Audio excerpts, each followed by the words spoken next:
I was actually pretty excited about being able to try Predator Hunting Grounds, with it being the first FPS Sony-funded PlayStation exclusive in a very long time. But man, this game does need work. What's going on, guys? It is your boy Tickety1 back in here on PlayStation Source, and we're gonna talk about my experience with the Predator Hunting Grounds trial free weekend that just passed over the last weekend.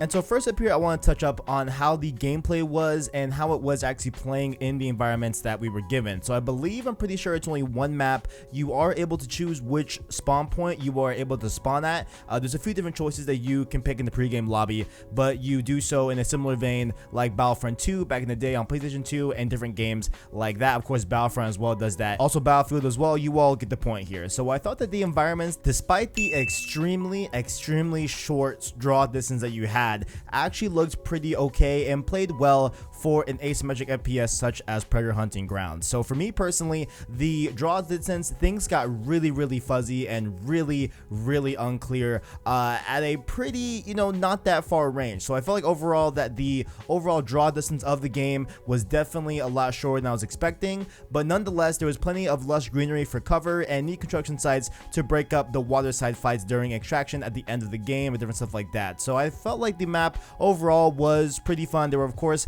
high points where the Predator can come and really get the jump on hunters, but overall I felt that the map overall, just laid out wise, was pretty serviceable for the game that we are playing here. Another positive was that the contextual way of climbing up trees as a Predator, it worked out pretty well overall, and I thought that it was neat to have Predator retain his unique style of climbing while not making the player feel it was too hard to pull it off. So if you guys will be driving your attention towards the gameplay during this video, there are some parts that when you're playing as Predator, the red highlights, like it would highlight like a red checker type of pattern, where that's where you were given the prompt to press X, and the Predator will automatically do this like really cool animation that allows you to get up onto branches and get up on the trees and different stuff like that. So it was very easy to use and easy to get the hold of, while still looking very cool and looking very Predator-esque, I imagine, because later on in the video I'm going to give my kind of background on Predator as a franchise. But overall, I just liked how easy it was to pull off those really cool looking moves and kind of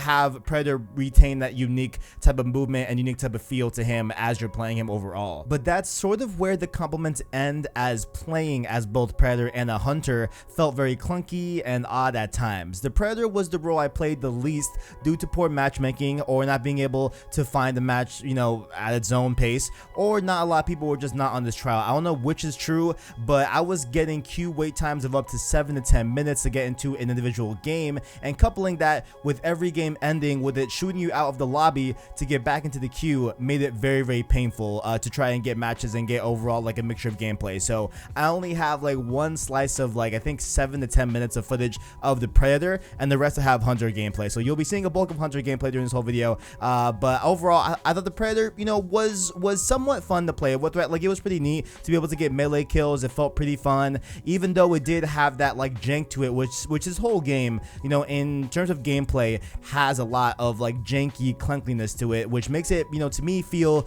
like a somewhat like, singular A or double A type of experience overall. You know what I'm saying? Like it definitely didn't, have that, triple A quality, but nonetheless, neither did their last game, Friday the 13th, and by they I mean IllFonic. I should put that out in front of the video, but IllFonic developed this game, the same people behind Friday the 13th. So overall, I will say that the Predator was pretty fun. Of course, there was the extra vision that you get and different things like that, and it just is what it was. You know what I'm saying? Like it just wasn't that fun, but it was pretty okay to get melee kills and stuff like that, and I felt like I was agile enough to get out of some sticky situations with the Hunters. But it was in a way somewhat worse when we go over to the Hunters gameplay. And so overall, you guys know my background. I'm definitely more of an FPS type of genre. That's mainly where I started my gaming career, if you want to call it that. So I did get used to playing as the Hunters and having that FPS type of feel for the controls and everything, but it is not great. Like it definitely feels, that one, honestly, this game's AA like clunkiness really shines through on the hunter's perspective. Like, it definitely just screams generic, does not feel that fun to play, even though, you know, I did get around where I made it to extraction and I essentially won the round. Like, I was able to extract onto the helicopter and I got away from the predator and you know, did all the little missions that you had to do in the game to achieve that end game point.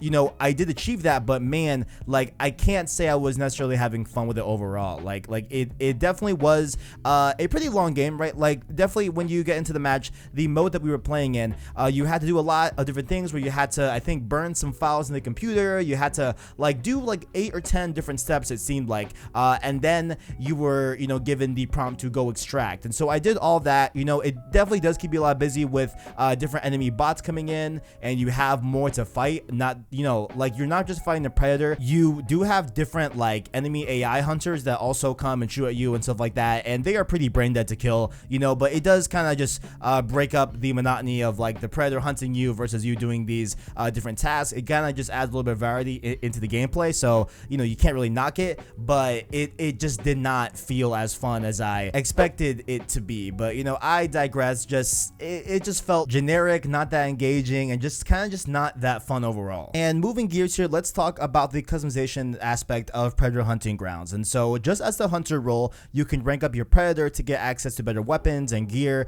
So they both have different ranking systems where, as you play each character, you know, whether you're a hunter or a predator, you are ranking up individual, you know, their own individual kind of rank. And I believe you also have like a global rank as well on the main menu. So I think you are, you know, not only when you play a match, you're, you know, overall kind of trying to grind out your own universal level, as well as unlocking different aspects for the predator and the hunter, depending on what you play overall. So it just depends on what you play in a given match. But perks are also in the game that work similar to factions perks, where you have a total of 9 points to allocate and choose for the hunter, while the predator has 12 points. And so you choose from a variety of different perks that have different point values to them. So the weaker ones cost less points, while the higher tier perks that are more powerful cost more to equip. And the game also has field lockers, which are loot boxes, and I was trying to open one, but it got cut off as I was loading into a game, and I definitely did not want to back out because, like I said before, games were taking a long time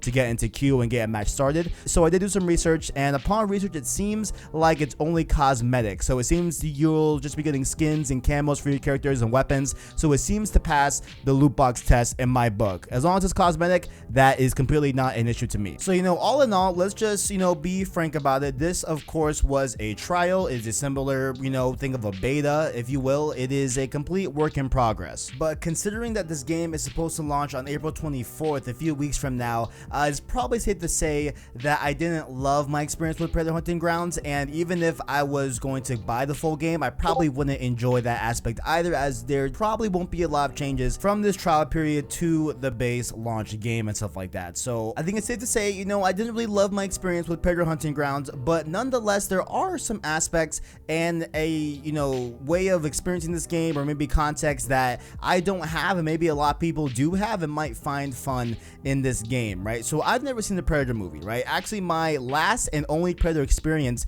was the COD Ghost Predator DLC, where you got to, I believe, play as Predator for a little bit there in a limited time mode, I think, or maybe it was a full game added on to the base game, but I digress. You know, there was that, and so maybe knowing the movies, I would have actually find the game a lot more enjoyable in terms of what you're doing in the game, and playing as Predator would feel a lot more better knowing that context, along with, of course, Illphonic's previous similar game, Friday the 13th. A lot of people enjoyed that game in spite of having a similar clunky feeling to Predator with friends, and so that's where a lot of people found enjoyment with that game, was that even though it had a lot of issues and has, you know, honestly similar issues that this game seems to have, a lot of people still enjoyed that aspect of it because it was just fun to play with people and fun to play with friends. Like any asynchromatic type of game where it's, you know, a team versus one player is always gonna find some pretty, you know, good fun if you are playing with friends overall. So maybe if you're a huge fan of the movies and you play with, you know, your friends a lot of the time, you might just end up enjoying this game, because I, was mainly having my playtime, and pretty much all my playtime was solo. Not even pretty much,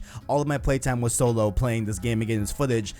So maybe, if you couple it with the love of the franchise as well as your friends, I'm sure there could be fun had with this game. But overall, from the clunkiness and the generic feeling of the game, it wasn't the best experience for me. But what do you guys think in the comments below? If you guys have, checked out Predator Hunting Grounds, or you're going to, let me know your thoughts. Is there anything that I didn't bring up here in this type of impressions video that you found enjoyable about the game? Let me know your thoughts down in the comments below. And make sure also, while you are down there, to check out our description, where you can find our Twitter, our Discord, as well as the anchor link to enjoy long-form content in podcast format. That, of course, being Road to Part 2, Road to 587 Remake, as well as Save Slot Podcast. Like the video if you enjoyed it, as well as stay subscribed to PlayStation Source to keep up with the latest and greatest in PlayStation. Thank you for watching, and as always, greatness awaits.